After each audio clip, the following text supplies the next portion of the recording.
Ce sont de bien curieuses machines, des véhicules du futur que l'on a pu observer à Valenciennes du 19 au 21 mai dernier.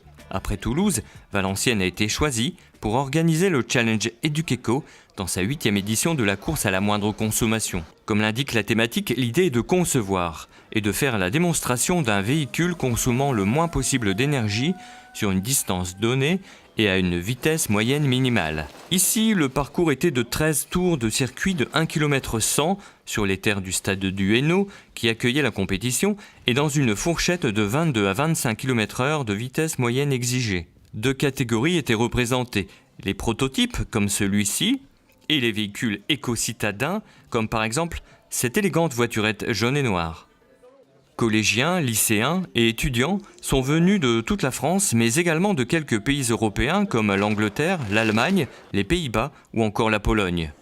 L'université de Valenciennes et du Hainaut-Cambrésis concourait au titre de l'ENSIAM et de l'IUT GMP, Génie mécanique et productique. Toute l'équipe encadrée par les enseignants a travaillé toute l'année sur le véhicule. Pas de place à l'improvisation, même si parfois quelques réglages de dernière minute s'imposent.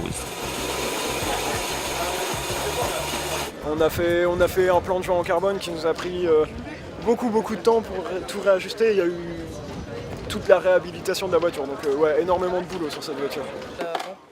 Non, à fond, après on n'a pas le même repère. C'est juste... Là par exemple on a juste réglé le parallélisme juste avant de partir, on a vérifié quoi.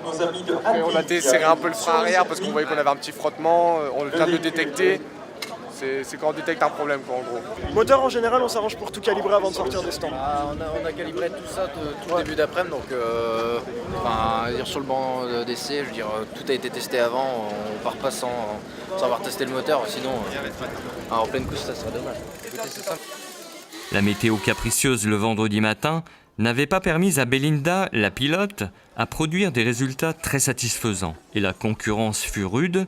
Toutes les équipes décidaient à disputer le prix du véhicule le moins énergivore, quitte à s'imposer parfois sur le bitume.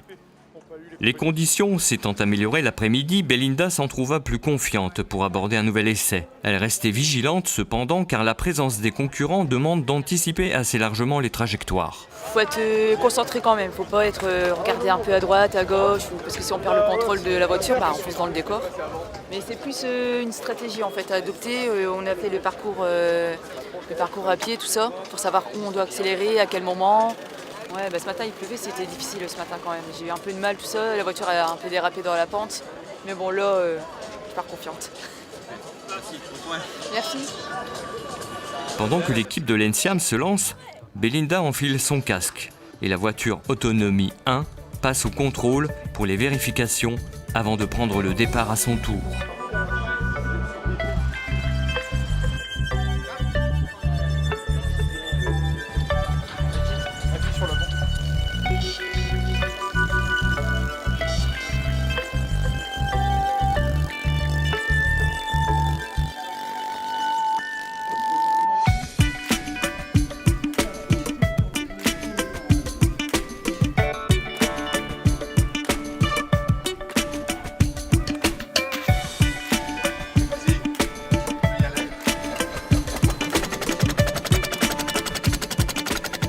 Le moteur diesel gronde, une belle accélération permet à Belinda de se positionner rapidement.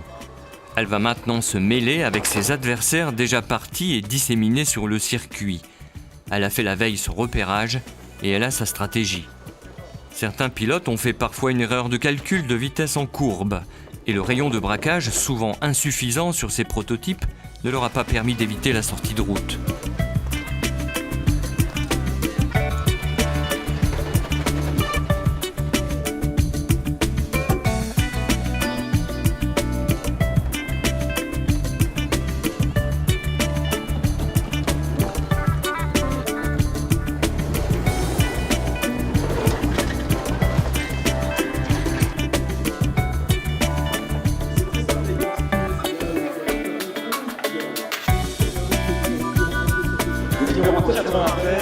Les derniers engins terminent leur parcours, y compris Autonomie 1, et passent au contrôle technique avec notamment la mesure du carburant consommé pendant la course. L'université, ils sont un peu plus stricts, donc on est un peu... Voilà. Mais quand on est en compétition, tout ça, c'est détente, c'est familial, c'est la joie, quoi. Bon, on est tous une équipe avant tout. Ouais. Franchement, je suis super contente moi-même déjà pour les temps. Comme matin, on a eu la pluie, donc j'avais fait dans les 40 minutes, mais j'étais pas trop fière de mes résultats. Même si les gens autour de moi, les profs, tout ça, étaient contents. Mais là, cet après-midi, franchement, on a eu du beau temps. La route était bien propre, tout ça. Et moi, je suis contente là. Je pense que j'ai fait une belle performance. Résultat final, l'IUT GMP de Valenciennes remporte le premier prix de la catégorie prototype thermique gazole avec moins de 23 ml pour 14 km effectués. Autonomie 1 rentre au stand, tout du moins la partie mécanique et roulante, tandis que la robe part pour la photo de groupe, un grand moment d'émotion. Début juillet, la France et l'IUT GMP de Valenciennes ira briller à Londres, au Shell Eco Marathon, en tentant de battre de nouveaux records en matière d'efficacité énergétique. EducEco est déjà à son niveau une formidable aventure humaine et technique, avec une démarche de projet collective qui ravit les étudiants.